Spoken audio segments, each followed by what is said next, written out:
అర్ధరాత్రి హెచ్చరిక, దిక్కుతోచని స్థితిలో ముంపువాసులు. బుడమేరుకు ఏ క్షణంలో అయినా వరద రావచ్చని విజయవాడలోని ముంపువాసులు సురక్షిత ప్రాంతాలకు తరలి వెళ్లాలని ఆదివారం అర్ధరాత్రి నీటిపారుదల విభాగం ఎస్సీ వార్నింగ్ ఇచ్చారు.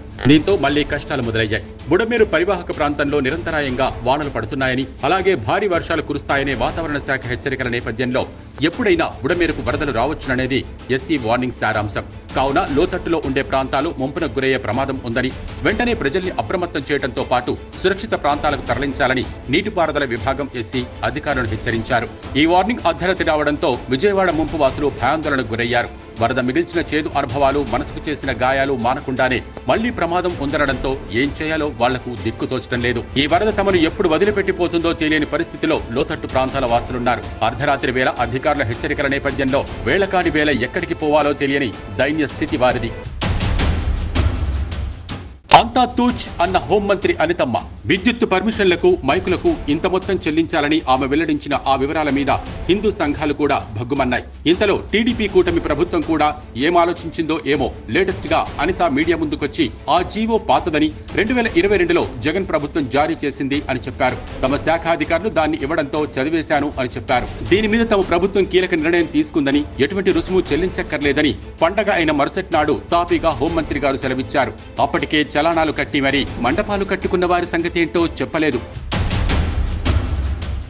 తీర్పు తేడా కొడితే గులాబీ దళం ఖాళీయేనా? తెలంగాణ హైకోర్టు సోమవారం వెలువరించబోయే తీర్పు కోసం రాజకీయ వర్గాలు చాలా ఉత్కంఠగా ఎదురుచూస్తున్నాయి. భారత రాష్ట్ర సమితి నుంచి కాంగ్రెస్ లోకి ఫిరాయించిన 3 ఎమ్మెల్యేలు దానం నాగేందర్, కడియం శ్రీహరి, తెల్లం వెంకట్రావులపై అనర్హత వేటు వేసేలా స్పీకర్ను ఆదేశించాలని కోరుతూ ఉత్తర్వులు ఇవ్వాలని భారత హైకోర్టులో పిటిషన్ వేసింది. సుదీర్ఘ వాదనలు విన్న ధర్మాసనం సోమవారం తీర్పు వెలువరించనుంది. హైకోర్టు తీర్పుతో ఈ 3 ఎమ్మెల్యేల మీద అనర్హత వేటు పడుతుందని గులాబీ నాయకులు చాలా కాలంగా ఎంతో కాన్ఫిడెంట్ గా చెబుతున్నారు. త్వరలోనే తెలంగాణలో 3 స్థానాలకు ఉప ఎన్నిక వస్తుందని కూడా వారంటున్నారు. అయితే ఇవాళ హైకోర్టు తీర్పు భరాసా ఆశిస్తున్నట్టుగా కాకుండా తేడా కొడితే పరిస్థితి ఏమిటి అనే చర్చ కూడా ఇప్పుడు రాజకీయ వర్గాల్లో నడుస్తోంది.